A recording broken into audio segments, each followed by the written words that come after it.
In today's video, I am going to be breaking down 5 basketball plays that will work every single time that you run them. So let's get down and let's check these out. But if you want a deadly offense that is very easy to run, that can scale up to even university levels, make sure to go check out the complete guide to the 5-out offense that is down in the description below. Now let's get down and let's check out these basketball plays. Okay, so let's say everyone has already been set up. We're going to start with an off-ball screen from player 5. Player 5 is going to be setting that screen on player 4, and player 4 is going to be cutting to the rim. If player 4 is open, this would be our first option in the play, and of course, if he gets that ball, he can score if he has the opportunity.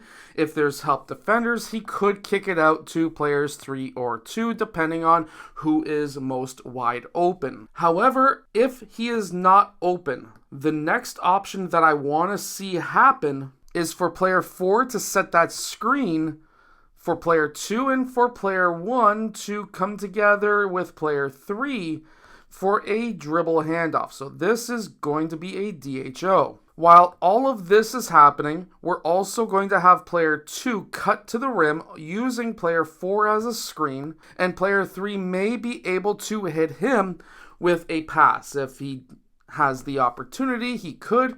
Player 1 is also going to be flipping to the 3-point line. He is not going to be rolling to the basket. So these two players could be opportunities to score, of course, if they are open. Player 2 is going to finish on the low block on this side. Player 3 is going to dribble up towards the point, and this will be a pin down screen for player 4, almost like a flex style offense. We are then going to have player 3 potentially pass to player 4 for the 3-point shot. Player 5 may also be open on that screen if there was a miscommunication with the defense.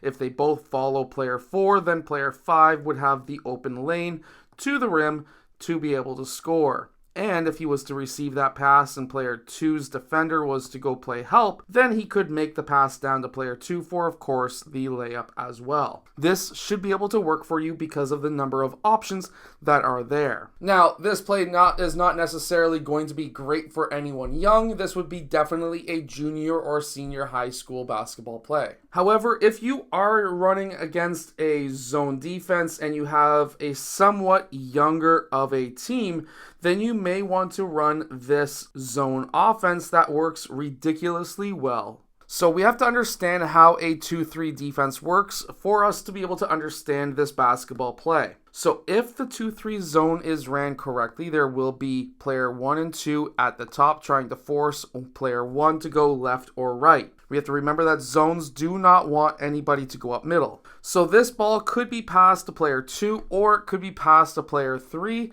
It doesn't matter. It's going to be the exact same play either way. Now, when he makes that pass, how a 2-3 zone is supposed to work is player 3 is supposed to pop up, 5 rotates over, player 4 rotates over until player 1 gets back to his man, then player 3 returns, player 5 returns, player 4 returns. Now, because we understand how these zones work, when we make this pass to player 2, when player 3 pops up to play temporary defense, we need to quickly swing it down to player 5. Because this happens, and because this is a trap location for most 2-3 zones, that is going to be player 5 dropping. Player 4 is going to be somewhere on this low block because he doesn't want any passes going to this side. Player 1 is going to be recovering. Player 3 is going to be dropping, and when player 3 drops to play defense on 5, that is when player 2 cuts. He does not cut as soon as he makes that pass.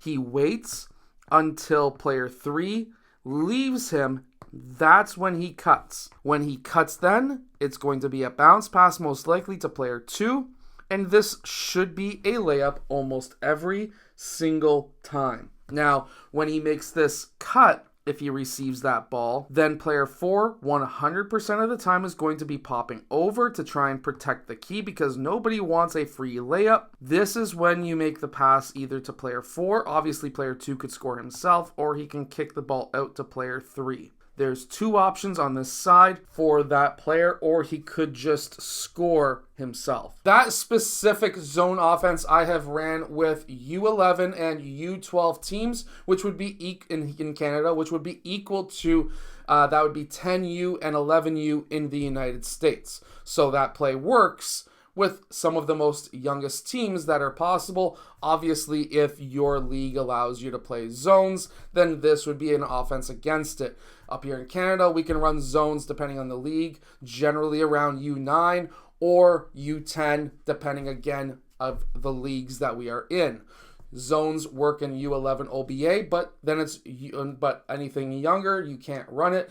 But if you're in other leagues like CYBL, you can run zones as young as you want. Now, another zone killer that I like to run is actually in the 5-out offense. This is actually a really fun play to be able to run because it does pull out a lot of teams from their zones. So this again has worked from U12, which is 11U in the States, all the way up. I've used it with a senior high school team as well. So this play works extremely well, and it's a 5-out. So if you like 5-out, make sure to go check out the complete guide that is down in the description below. But in this play, what we are going to do is have a pass over to player 4 or player 5. It, again, doesn't matter. But let's say the pass goes over to player 5. Well, obviously, this guy's going to stunt and recover. He's going to move over. But when this happens, I want a quick cut from player 4 over to the elbow. When this happens, I want player 1 to shift away, and I really do want that pass to go into player 4. Because what's going to happen is that's going to lift player 5 up, and this puts player 4 red in a precarious situation. Because with player 1 moving over to the free throw line extended, this keeps player 4 watching here, not knowing what's happening here. So because he's not able to see what player 3 is doing, if he lifts too high, then this could be a cut by player 3, and this would be a high to low post pass for an easy layup.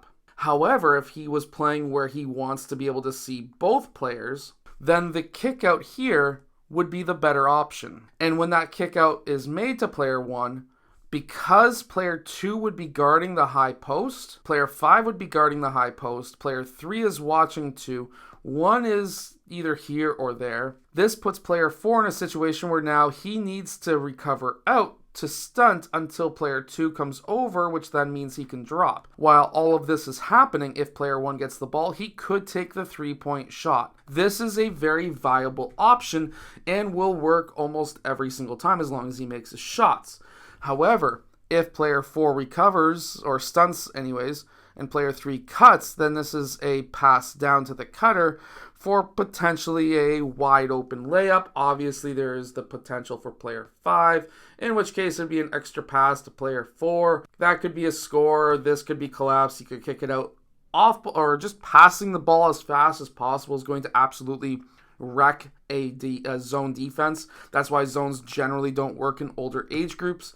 However, this is a fantastic play for you to be able to run. Going back to man-to-man defenses, I'm going to go to a very simple play that you can run. The last offense against man-to-man was really difficult. This one's going to be a much easier offense to be able to run. So with younger teams, you could potentially run this. It's called Zoom. We're going to have a pin down screen by player 4. Player 1 is going to be doing a dribble handoff, which I'll put DHO for dribble handoff, on that right wing. Now, while all of this is happening on this right side, I also want to have a pin down screen off ball for player 2. That way, we have pin down screens on either side. Now, I actually ran a very similar play with a U12 team. I had these guys setting pin down screens. These guys would lift. I literally called this pin down, and I would have the left side roll. The right side would pop out to the 3-point line, and then I would have player 1 have to make the decision to be able to hit one of these 3 guys. This is a very similar offense, very similar start. These guys are setting the pin down, but now instead of it being a pass, it's going to be a dribble handoff towards this right side, or he could go left as well. When player 3 gets that ball, he is going to be looking still for player 5 because I want the opposite side of the dribble handoff to roll to the basket. I want player 4 to pop out to the corner.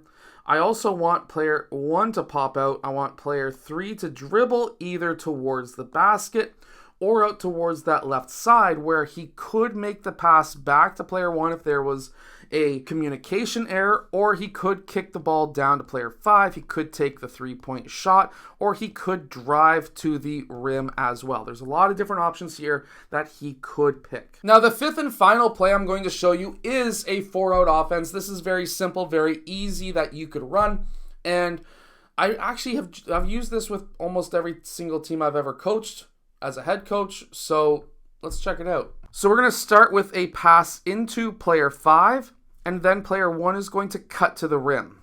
When he cuts to the rim, this would be a potential bounce pass to player 1 for a layup. This would be absolutely fantastic if this was to happen. If this doesn't happen, we're going to have a pick away and player 5 to come together for a dribble handoff. Boy, do I like dribble handoffs. And at this time, we're going to be having player 4 cut to the rim. We're going to have player 2 dribble off. He could attack as well, but we're looking for that pass down to player 4 or a 3-point shot up top. There's a lot of different options here. If everything breaks down, he just dribbles up. We're still in 5-out, and we can run some kind of 5-out play, potentially a drive and kick or something along those lines. I hope that these basketball plays help your team win more games. Make sure to go check out the complete guide to the 5-out offense that is down in the description below, and I will see you guys again in my next video. Hit that like button and subscribe.